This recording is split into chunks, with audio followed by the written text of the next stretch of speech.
Episode of Wealth Transfer TV. My name is Steve K, the founder and president of Kasyanenko Ministries. Today we're talking about the power to create wealth. What else will we be talking on Wealth Transfer TV, right? The power to create wealth. We're going to show you about the biblical way. What is the word of God? What does the truth say? The truth say about creating wealth? And to help us, we have Robert Fukui with us.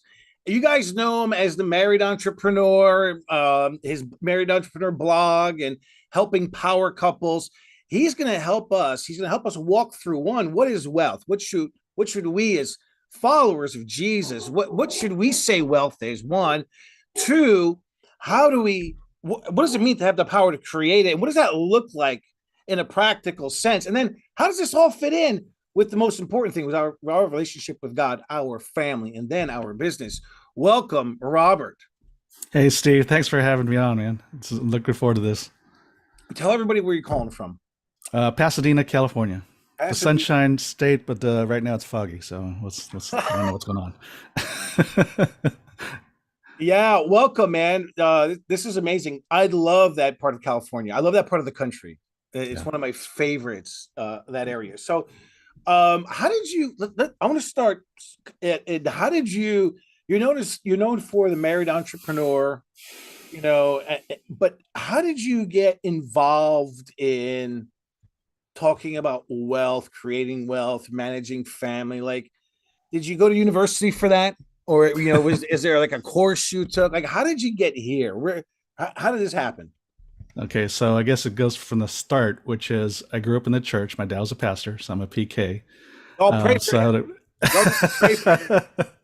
So I didn't go off the rails quite like some of my other PK friends, but then I didn't want to be a pastor, so I decided to major in business. Actually fell in love with marketing, so really concentrated in marketing. And then I went into the corporate space, Fortune 500, working for Coca-Cola and to two big pharma companies, all in marketing and sales positions. And so from a practical level, I was doing pretty well, and I was growing career wise, monetary, and all that stuff. But as I got into my 40s, you started to kind of, I guess that midlife crisis is real. Like you start thinking about, what do I really want to do for the rest of my life? And it was actually, I did, in my high school years through my early adult years, I did kind of drift away from the church. Once I moved out, I didn't really go to church anymore, because the only reason why I was going to church primarily was because I lived with my parents, right? So once I moved out, I stopped going to church. And so it was actually when I met my wife, Kaylee, she's the one that got me back into the church. And when we got married, we found a home church here in Pasadena.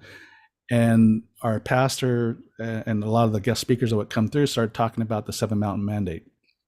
Sure, you're probably familiar with that.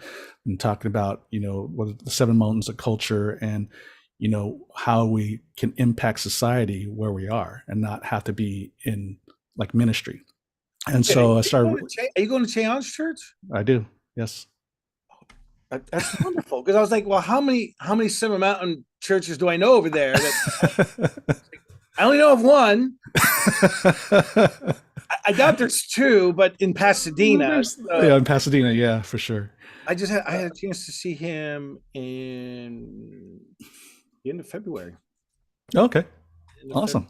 In New Jersey. We both spoke at a friend's funeral.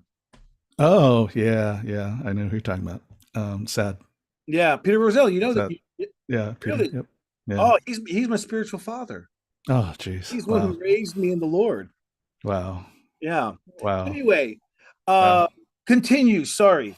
No. Talk about impacting society. Go ahead. So you're getting this from the pulpit, which is amazing to me. Mm-hmm. Yeah, and so I started really, being at Chase Church, we have Peter Wagner, we had Lance Wallnau, we had, all the people that talk about the 7 Mountain Mandate, and started really thinking about, what do I want to do? Am I supposed to stay in the corporate life or do something different? And around that same time, Peter Wagner gifted over his ministry, Wagner Leadership Institute, to Che. And pretty quickly, Che asked me to create a kingdom business course. and so I'm like, What year was this? This is 10, 12 years ago.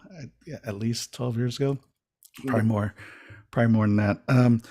And so I didn't, I said, okay, I mean, I've done sales training, I've done training, but I've never developed a business course. I've never had a business. I mean, I have business experience, but I've never had my own business. And so, uh, right around the same time, Che also got introduced to this organization called Nehemiah Project. Patrice Segay is the founder, and he had this curriculum called Biblical Entrepreneurship. It's all the biblical principles of business. And so I took the course and I said, hey, why don't we just license out his course instead of recreating the wheel? so, so long story short, I led that for 6 years. And then I was even on Nehemiah's board for 10 years. And so that got me into the kingdom business area.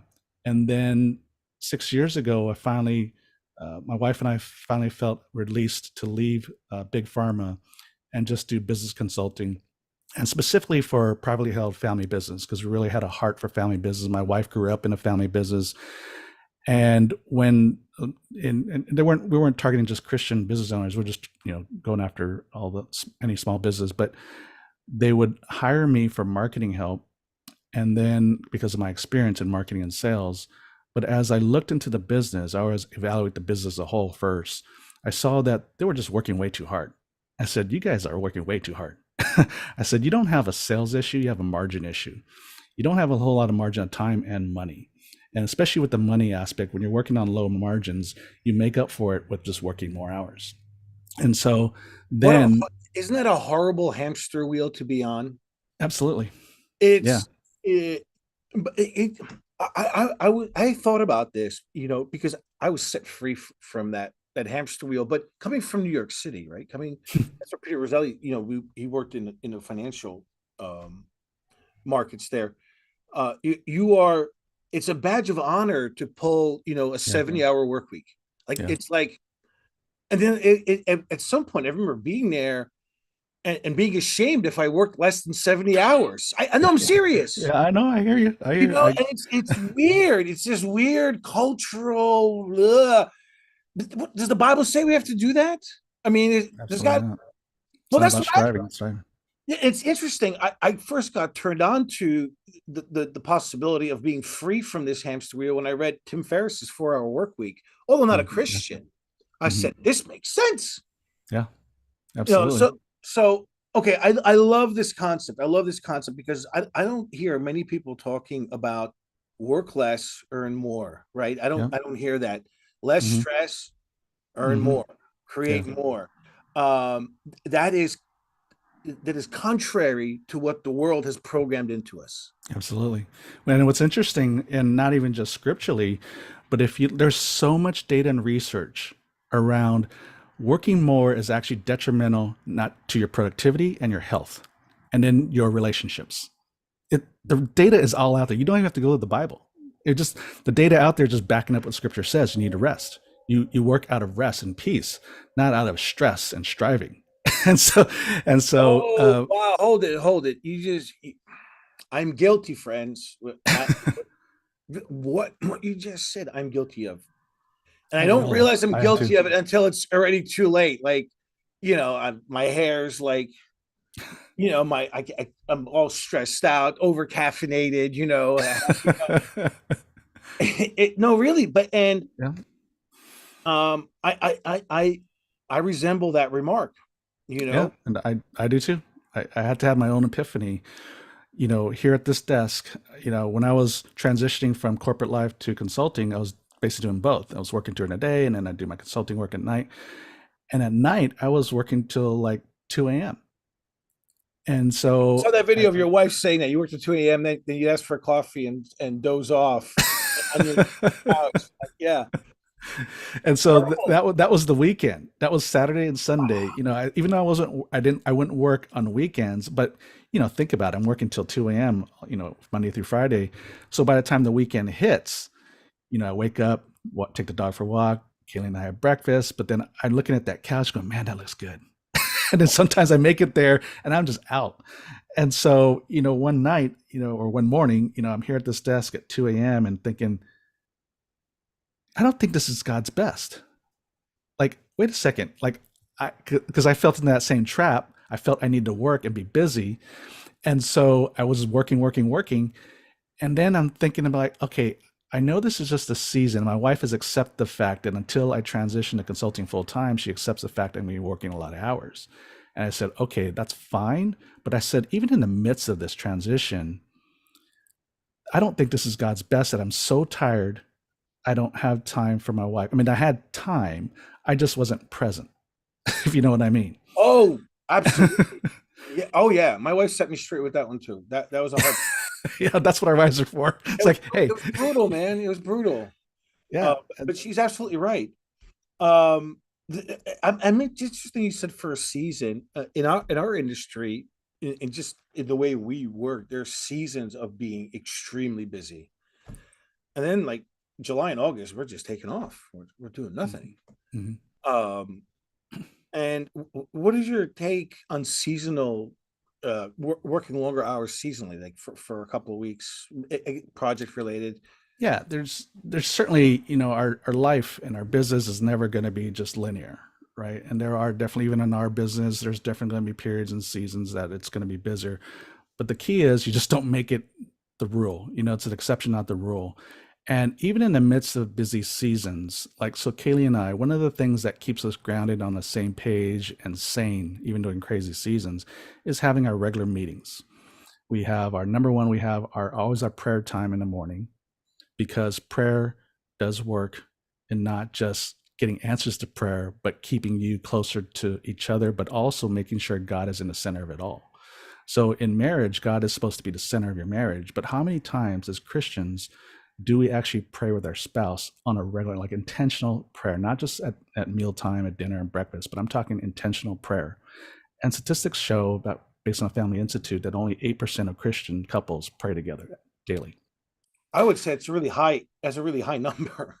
It probably is, but When I first got married, I found it hard to pray with my wife. yeah, me too. We were totally different ways of praying, right? Mm-hmm. Yeah. But that's interesting. And is there like a difference between these groups, those who pray and those who don't? Is there a less divorce rate? Is Oh, there? absolutely. So you heard the saying, or not a saying, but you hear how the divorce rate in the church is the same as outside the church, right? Yes. And I bought into it just because I heard it from the pulpit. But then as I dug into the research, you have to look at more than one piece of research. And like, one of the benefits of coming from the pharmaceutical industry was I know how to do research. I know how to read research, and I know how to question everything. One of the things in research is you don't take the number at face value. You got to find out how they came to that conclusion. And in the process is when you can find out what the real truth is. And that 50%, that's the same divorce rate in and out of the church, really comes from when they surveyed people that basically checked the box, said, I'm a Christian, right? They're doing a survey research, Christian, non-Christian. And then, so it's people that check the box. The check the box Christian, the divorce rate is the same, secular or non. But when you look in more research to see the couples that are more active in the church, that walk the walk, that pray together and all that, next thing you know, the divorce rate starts to go down from 50% lower to 25% lower. And in the couples that actively pray daily together, divorce rate is 1 in over 1,100. So that's a fraction of 1%. Really? Where did you get this information? This is Family Institute, the Family Institute research. And so, Love it. So and think about it. And in even psychology will back up the premise in that you cannot praise your spouse and speak bad about them at the same time. And so when you're daily praising your spouse, encouraging, speaking blessings over her, your attitude towards each other changes. I mean, on a day-to-day basis, we're not actively, and I'm guilty of this because my dad was a pastor, but he wasn't a big encourager. Okay. And so whenever we speak, or whenever he would speak, whether it's to me or my mom, it was more in some kind of correction, or this is what you do. When you get into the day-to-day grind of marriage, it's more about what we need to do. Check the box. What are to-do lists? Pick the kids up for school, this, that, and the other thing. We're not sitting down and saying, honey, you are amazing. You're a great woman of God. I'm so blessed to have you. Like, if you do that every day, the arguments and intensity of arguments just go down because our souls are filled up by encouragement, not criticism. was going to say that's so foreign that if you did it every day, your spouse would think you're having an affair because it's so, it's so foreign, right? Right, right, But, exactly. but Like, that, who are you? Who is this guy? what's going on? Yeah. Um, I can tell you, I have found I've been married for 18 years, and Oh, same as us. We just yeah, celebrated last week. and I've got three children, and I can tell you, um, just simple sentences of encouragement go a long way. Absolutely. Hmm. It's like it's even being noticed. I started making a practice of going out of my way to tell my wife how beautiful she is, right? And but she always is. I just didn't think my father's rule was, well, if I don't say you're not, then you are. Yeah. That's what I Oh, grew up. do we have the same dad? Yeah, right. Yeah. But that's what he said. Like, of course, I'm proud of you. If I didn't say I wasn't, then why would you think Yeah. otherwise? Right. Right. Yep. Hmm. No, but I have noticed that there's this power in the words we speak, especially even in prayer, but just over your spouse and encouraging them. It makes such a difference. I noticed the impact that it has not just on our relationship, but on our relationship with our children, the Hmm. impact it Yep. has on her work as a filmmaker, the impact it Hmm. has on my work Yeah. as an entrepreneur in the financial Hmm. area. Hmm. So there is a rippling effect, and then the way we treat our employees and the way she works with her colleagues, all of this is because of us making a choice. Let's just say men, us Hmm. men making a choice Yeah. to encourage and love on our wives intentionally. Yep. Yep. It's the power of the tongue, right? Scripture's Yes. right. Yeah. The life or death in the power of the tongue. Absolutely. And so you choose your words carefully. Even in an argument, even in disagreement, you choose your words carefully. You do not trigger them. Whoa. Wow. Wow. How do We're you? a big we're a Wow. big believer that regardless of who starts the argument, that any one of us has the power to make the situation better with the words and the actions that we choose.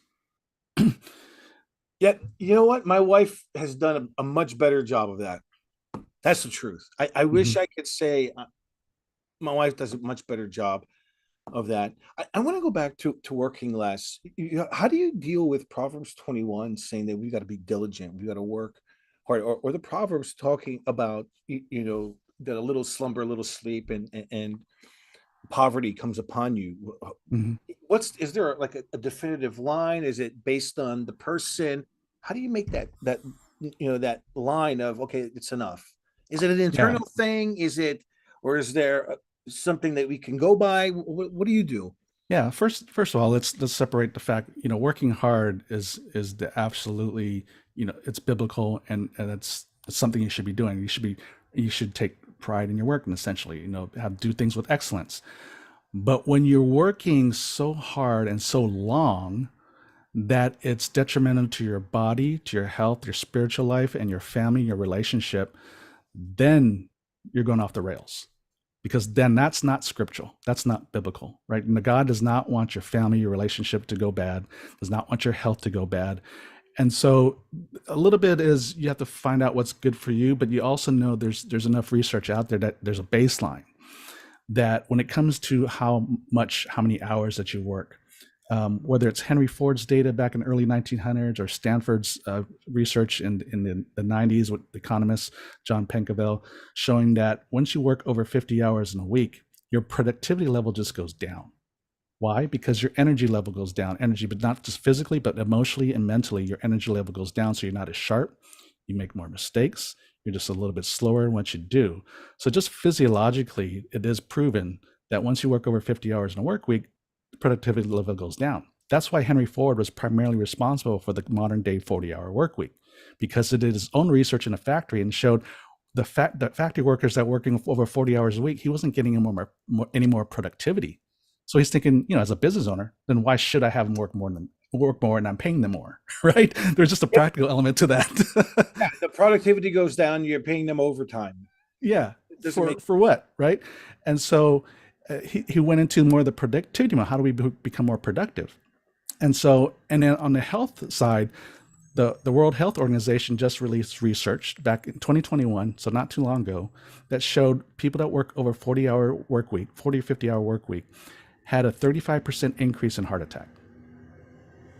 Wow. And that's not the only piece of research. There's What's the plenty of research. what's the increase? 35%. Oh, wow. Because your body, your heart, and I'm just reading a book right now. This guy, Justin Roth, I can't pronounce his last name, but it's taking ownership, and he's talking about the health aspect, and he's talking about the same thing. The more stress you put on your body, you're putting on your heart, and your heart cannot take. When you look, when I'm in pharmaceuticals, when I looked at when he came up with a new drug or for a new indication, and you look at learn the disease states, and you look at what are some of the indicators, or what are some of the factors that go into this disease, and it's very common to see stress as one of those risk factors. I mean, even cancer, bladder cancer. Oh yeah, That's a, I believe that. I and believe so that. stress is literally a killer. And so you just think about the more and more work you put in, the more stress you put on your body. And so, and on your, eventually your heart. And so the data's already out there. And that's why, one of the 10 commandments is obey the Sabbath. It's not just a spiritual issue, it is a physical issue. You need to rest. Your body needs to rest. And we already know that our body is very productive in rest. Rest is not a passive thing, it's actually an active thing. When you break a bone, what does the doctor say? Rest it. When you're feeling stressed out, rest. When you're growing up, your body grows in rest. When you're working out, your body repairs itself and strengthens in rest. Rest is highly, highly productive.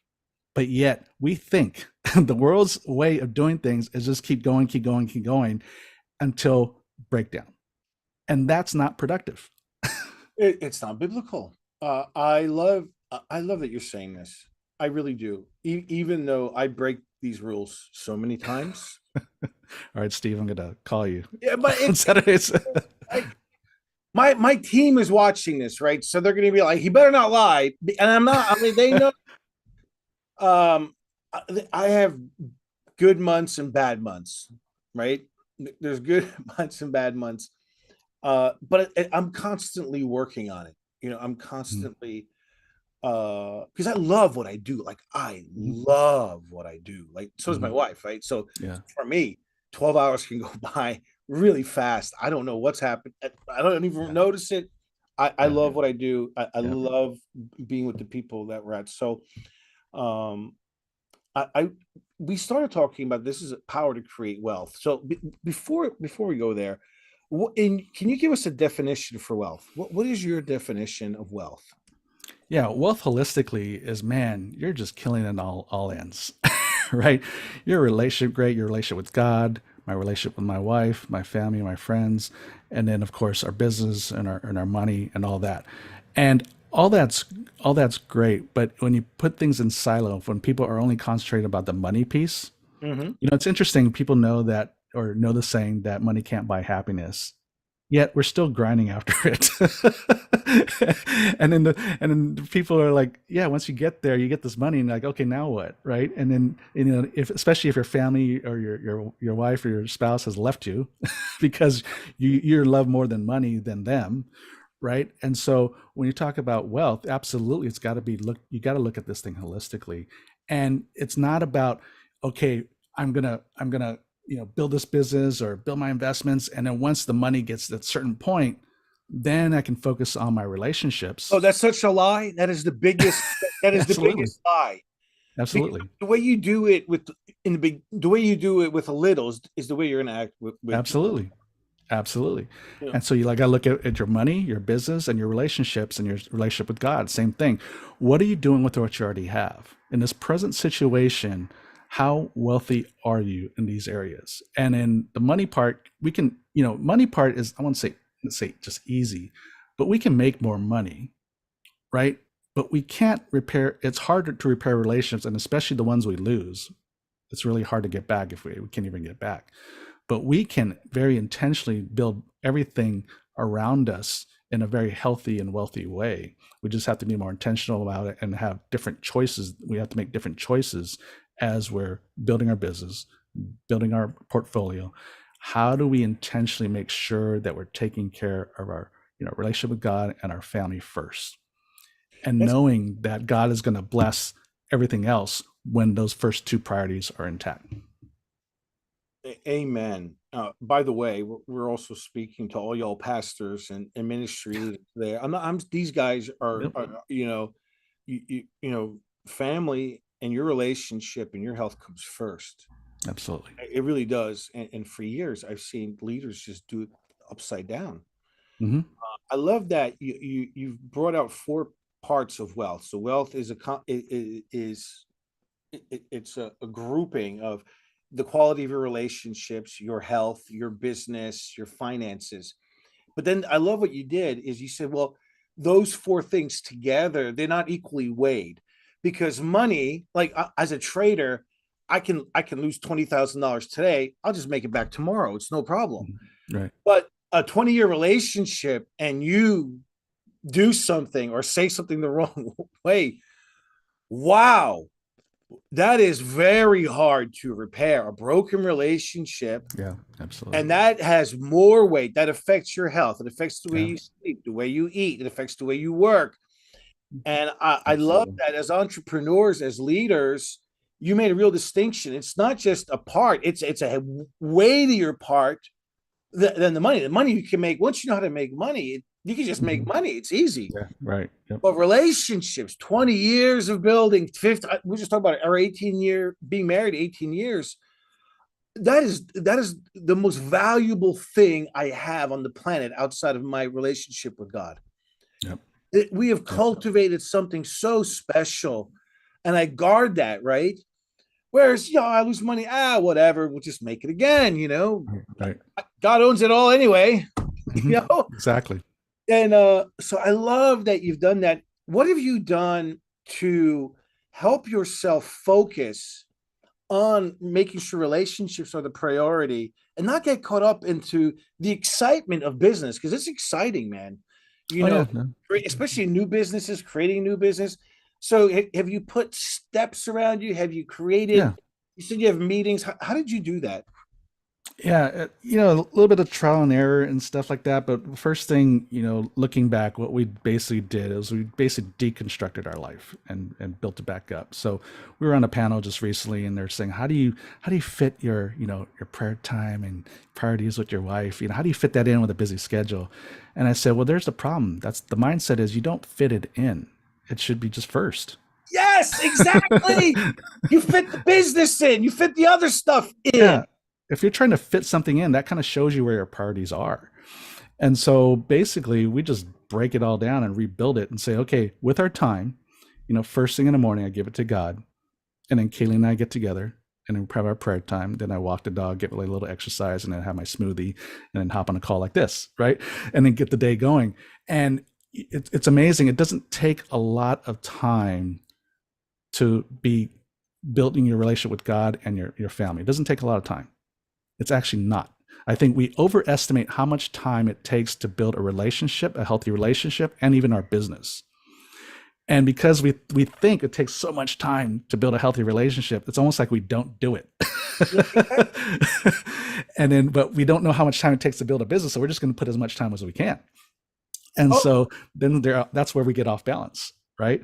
And y'all, so he's just taking down lie after lie after lie. I love it. yeah, Keep going, man. and so after our family time and devotions and all that, it still leaves a plenty of time in a day to build your business. I But think even with that, if we spent as much time building our relationships as we do our Netflix relationship, yeah, if you just took a small percentage of the amount of time you use watching whatever you watch and put it mhm, toward your relationship, you would be blown away what yeah, happens. it doesn't take much time at all. Yeah, we waste more time than we Well, realize, and how much time do you guys take for so bare yourselves? minimum. So there's where we talk going back to the seasons question about there's seasons in our life where business gets a little bit busier, our life gets a little bit busier, but we always ask, what's the bare minimum thing we want to do every day, every week, to make sure our relationship is whole, right? So we got to make sure what's the bare minimum so we protect that. So the prayer time is protected time. I mean, really, that's 15-20 minutes a day. Okay, so you have 15, 20. Yeah. For me, the bare minimum is I have a cup of coffee with my wife. We have our own little room and we sit and we talk. We usually pray. That's about half an hour. Hmm. but it's bare minimum. We got to have that coffee together and sit together and pray together and then Yep. go on. I love it. I love And it. then the other thing is weekly we have our weekly meetings. So Mondays at 3:30 Pacific time, we sit down and review calendars. And well, first we start with prayer and speaking life into each other, number one. And then we go over our calendars and then what's going on in business, what's coming down the pipe. Are we going into a busy season? And if so, how do we deal with this? And then how do we reward ourselves at the back end? Because we're sacrificing time a little bit. So how do we reward ourselves in the back end? It could be a 1 day thing or half a day or maybe a weekend or whatever. Something to look forward to at the back end of that whole thing. And then of course, and that's our bare minimum. Is regardless of how busy life gets or business gets, we have our daily prayer time together, and then our weekly meetings. That keeps us on the same page and keeps us connected. And then of course we have our date nights and we do weekenders and stuff. But like I said, that's the bare minimum thing we do. There's there's a there's a lot. There's a great intentionality on both your parts. Like you're intentionally Yeah. getting you named a specific time, 3:30, Mm-hmm. a fixed standard, right? Because if we don't set a time on the calendar, it ain't gonna happen, right? No, life happens, right? Life stuff you don't want happens. Yeah, if I share a screen right now, you can see 30 every Monday, and so that has to be protected time. And when I'm scheduling Zoom calls and all that, I usually send people my calendar. So of course, whatever's blocked on my calendar doesn't get booked with calls, right? Yeah, exactly. So But I got to block that stuff out. but that's how I've set up my life. You know, I don't really do any heavy lifting until after I take my kids to school. I pick them up from school. So I eat with them, I hang out with them, so I don't do any heavy lifting until 3:30 in the afternoon. That's when my day really starts going. I built my business around that. And because I live in the Mhm. Netherlands, it's very easy. People don't wake up normally Yeah, till you're right. that time anyway. Yeah. So being intentional, you write it down. It's an appointment that you always keep no matter what. Hmm. How long Yep. does that appointment last? That's an hour and a half. Hour and a half. And can you tell me, break this thing down? This seems very formal, very um uh very Business like. yes. Yes, there's no what do you say about, well, where's the romance? Where's the spontaneity? Or are you also writing down at this moment will be spontaneous? Like where how does that roll into this? This is very Well, spontaneity can happen elsewhere, right? But if we don't if we don't sit down intentionally and talk about things like, okay, I'm sure you've had times where your wife says, "Hey, can you pick up something or get something," and you're in the middle of something and you don't remember or you don't hear what she said. always. Oh so, yeah. and so if you want to just be spontaneous with that kind of stuff, okay, that's where things fall through the cracks and that's when people get pissed off at each other, right? But when we're sitting down knowing that this is our meeting, we're intentional, all the phones get off, there's no notifications, we're just talking about what we need to do.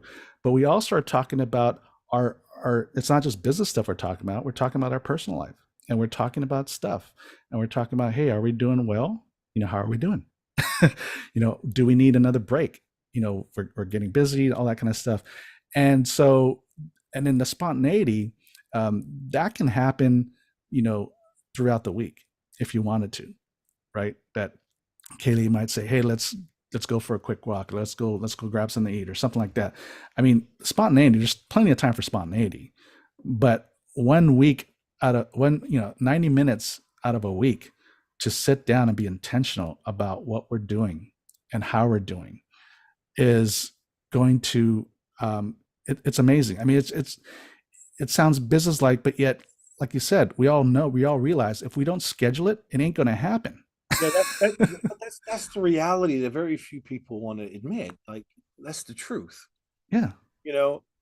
So far on the power to create wealth, you described wealth as a combination of business, health, relationship, finances, with relationship weighing very, very heavy, far more than finances. And what I've heard so far is that you prioritize those four, with relationships being at the top, starting with God, then your family, then Mm-hmm. your health, then Mm-hmm. your business and finances. and that Hmm. you're intentional about it. So Right. there's a priority that it happens Hmm. to the biblical way to create wealth, and Yeah. describing what it is. It's not finances, that's part of it, but Hmm. it's not the whole picture. And then Right. being intentional. What else can you, what are the key can you give us on how to create wealth as followers of Christ? Yeah. So when you jumping into the monetary aspect, it's number one. It's the Proverbs. It's steady plotting brings prosperity. Hasty speculation brings poverty.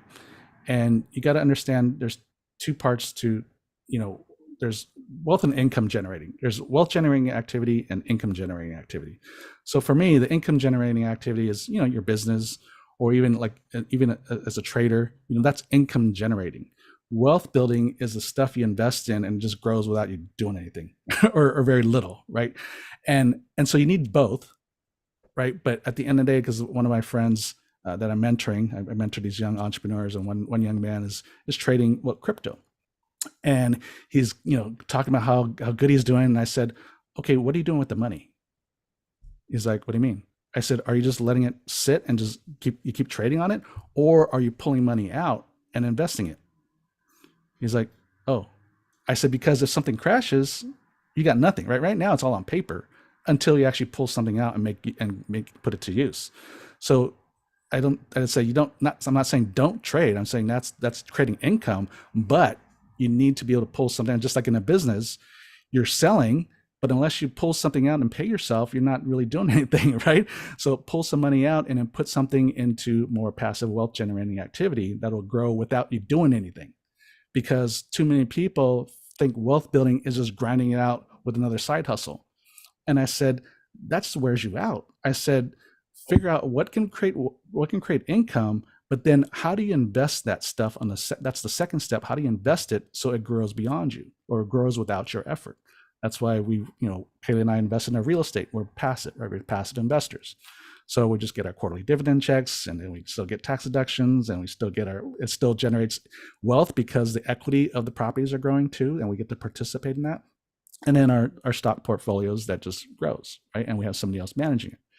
And so, and then next thing you know, if you keep doing that, and it doesn't take a lot to create wealth.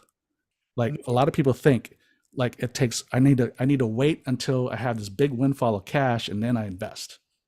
Right. I said, Yeah, no. that's the other lie. It takes money to make money. Well, Mm-hmm. not according to this book. I mean, we could take a seed, Mm-hmm. especially with all the information that we have now, especially with AI and the Yeah. ability to leverage. I mean, it's unbelievable what's available now. Yeah. It just starts with the basic. I tell people to start with the basic. When you start investing on a higher level, you got to learn, but at least start with the basics of investing for your future, basically your retirement, whether it's an IRA, Roth IRA, 401k, whatever. But let's start there, because that's money you're going to need later. And it doesn't take a lot of money to invest now consistently to make $1 million, right? You probably know this. I think at 10% interest, $500 a month for 30 years is going to be $1 million. And so if you just start, and I didn't start with $500 a month. When I worked for Coca-Cola, I made 30 grand a year. So I started with $200 a month. But once you get into the habit of investing and seeing money grow, you start putting more and more money. As your income grows, you put more money in. You don't just waste it and spend it, but you make it work for you. And then from one thing just kind of led to another for me. It went into real estate. It didn't all happen at once, right? It was over time. But I just started practicing a different habit instead of just spending it like I did in my youth. Like I was 30 grand in debt by the time I graduated from college, and none of it was college debt. It was just partying and having fun. Oh, it came out easy, my friend. I had a six-figure party debt. That all student loans. Like it's unbelievable. All right, so you want to hear? So to make sure I wasn't going to make that mistake again, I just recently I calculated. Okay, if I just would have took half of that debt at 15 grand, if I would have invested that 15 grand back then, at 25 when I had 30 grand debt, but if I would have taken half of that instead of spending it and partying, what if I would have invested that? What would it be worth today? And at 10%, it would be worth $260,000.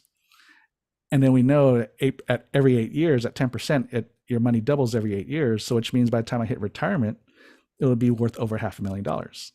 Not doing anything. That's hilarious. That is Right? hilarious. So it's actually very simple to create wealth. Now, how much you want to create it, that's another story, but at least to get the basics, because 90% of people do not retire with $1 million. Ninety Right. percent of people can't retire. They just Right. can't. Right. It's just not happening. That's the reason we started Kasyanenko is because we realized that Christian boomers, they cannot retire. Like Mm-hmm. if you retired back when you could retire when you're like 60, you know, or now you got to be what 72 or something like that. Something like that. Yeah. But back then, so now like my father retired when he was 55. The No. guy is now 78. He's got to watch his money. But back when he retired, it was like he lived really really well. It was unbelievable. Mm-hmm. Getting back to the power to create wealth, uh, and by the way, this stuff that you're talking about creating finances and money and wealth, you can Mm-hmm. apply this to your relationships, your health, Absolutely. Absolutely. right? And the key here is just start. Just Absolutely. start. And then once you start, the key after that is consistency and diligence. Mm-hmm. Consistency. And so just Yeah. Can I? start. $10, $5. That's what we tell everybody. Even if it's just $10, Absolutely. 50, Absolutely. just start. Just start doing it. Can You I want add two scriptures? Can I add two scriptures yeah, to this? Can I please, back please, this up? please. All right. We all know that Deuteronomy 8:18. God is giving you the power to create wealth or the ability. And so you got to read the scripture and understand what it means. So the key word is ability or power. God's given you the power or the ability to create wealth. That means, like, when people hear that scripture or speak that scripture, it's almost like we're waiting for some download or something to happen. It's a big windfall of cash. But he says, no, it's actually the responsibility is on you because I've already given you the ability. So which means you've got choices to make. And then fast forward or skipped over to the parable of the talent. We know the master that was going on a trip gave 3 servants some talents, 1 5, 1 2, and 1 1, right? And it said each according to their ability, because he gave them all different amounts, because based on their ability, because the master already knew what they could handle. Oh. So the first 2 that had 5 and 2 talents, they doubled their money, right? The one that got 5 more. The one that got 2 got 2 more. And the one that got 1 talent hid it, was afraid, so hid the talent because he didn't want to lose it. And then, of course, the master got angry. So it's interesting. The one that got the least amount, obviously, it's according to his ability. And then he backed it up by doing nothing. And he's not just angry, he obliterates that dude like that. Yeah. I mean, he used some colorful language, right? Oh man, like you don't want to be that guy. And so the master said, why give you talents if you're not going to do it? If you're going to waste it, I might also give it to somebody else that's going to do something with it. That's why he took it from him and gave it to the first servant, right? Why would the Lord entrust you with more money if you can't handle what you got? Wow. On So, that note, go ahead. and so to conclude, it's a lot of people are praying and waiting for the blessing, but God is waiting for you to steward what he's already given you, because we all have something, right? We may not have as much as you and I or whatever, but we all have something. God's given you something. So how do you steward that? And then once you show you can steward what you have, he blesses on top of it, because that's what he did with the first 2 servants. Their ability to steward, he blessed on top of that. So we're waiting for a blessing. God's waiting for you to steward. Once you steward, God compounds that with his own interest. I love this. It's interesting. It sounds so simple, right? Just start. Mm-hmm. You all have something you can do. And I'm curious what your thoughts are on this, but why? I know what my thoughts are, but what are your thoughts on what prevents people from just starting? What is it? Is it a cultural thing? Is it something that's inherited in them? What is it? It's the poverty mindset that we don't have enough. We don't have what it takes. Yes, We need fear. X amount of money, and this money's not going to grow. I mean, there's all this poverty mindset that we don't have it. Yeah, and so we create this lie. We believe a lie, and then we look for things to empower that lie to Mhm. support the fact that we can't do it. When in reality, just start. And that's why people get sucked into these get rich quick schemes, right? Whether it's a Yes. lottery or other types of quick rich investment stuff, right? And so there's things that happen in our church. People got sucked into this. It ended up being a false investment. We didn't get caught up in it because there's too many red flags. But unfortunately, people get sucked into these things because we're chasing the dollar. We're chasing returns. And it's when you start, that goes to the hasty speculation part. When you're chasing money, and your hasty speculation, poverty is doomed to sail. As opposed to the steady plotting is just start and Yeah. keep being consistent.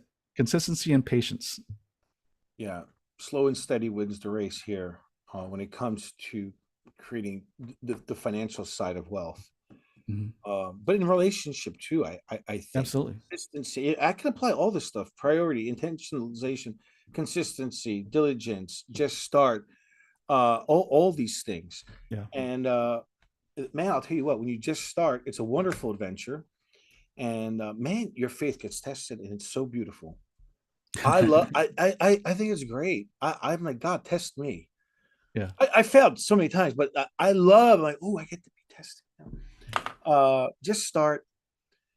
I'm going to review this again. The power to create wealth. It's not just about money. We're talking about relationships, health, business, your relationship with God, also with money, and prioritizing what is the most important. And we say relationship is Mhm. being intentional about creating certain times like you have every Monday 3:30, right? Making sure we're intentional about doing that, and then consistently doing it. You can't just put it in the calendar. You got to consist. It's like going to the gym once a month. Nothing happens, Right. but over time and consistently, many things happen. And And we're not trying to get perfection either. I just want to yeah, throw that exactly. out Well, there that's a because myth. There's no such thing. we've missed a couple Mondays in our last few years, right? It happens, and we've missed some prayer times, but it's the exception, not the rule. And so we're not looking for perfection, but we do want you to be intentional about it. Exactly. I think perfection's a myth, especially if you're building a business, certainly in relationships. But if you're building a business, there's no such thing, man. You got to go with what you have. Yep. So there's, you can always improve. Yep. Um, any final thoughts on the power to create wealth? I think it's just number one is you have what it takes. Like whether it's your relationship or your money or whatever, you've got more than enough to build wealth, build healthy relationships, uh, create monetary wealth, build your business, whatever. God's already given you everything you need. You just need to be intentional about how you steward your relationships, your money, your business. It's just like the parable, the widow and the oil, 2 Kings chapter 4. She was in debt, or her late husband left her a lot of debt, so she ran to the prophet Elijah for a word. How do I get out of this mess? And he basically just gave her the solution in the form of a question, which is, what do you have? And she answered like what most of us would answer is nothing. Yeah. I've got nothing but a jar of oil. So and I'm guilty of the same thing. We minimize what we have. We think we have nothing. We don't have what it takes or whatever, even just a skill level. But God's given us everything that we need. We just got to identify what that jar of oil is to start. Amen. Amen. And that includes if you think you're too old, you're too young, Absolutely. Yep. you didn't pray enough, you don't know enough. I mean, all Yeah. this is nonsense. It Right. really is.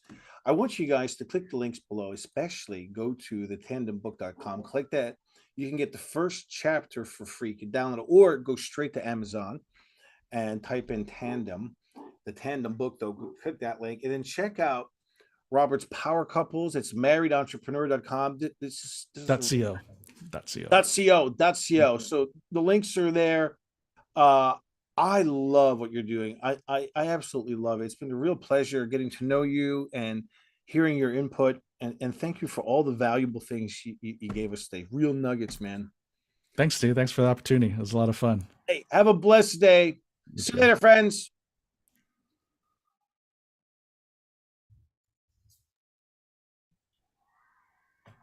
Oh, hey. Thanks.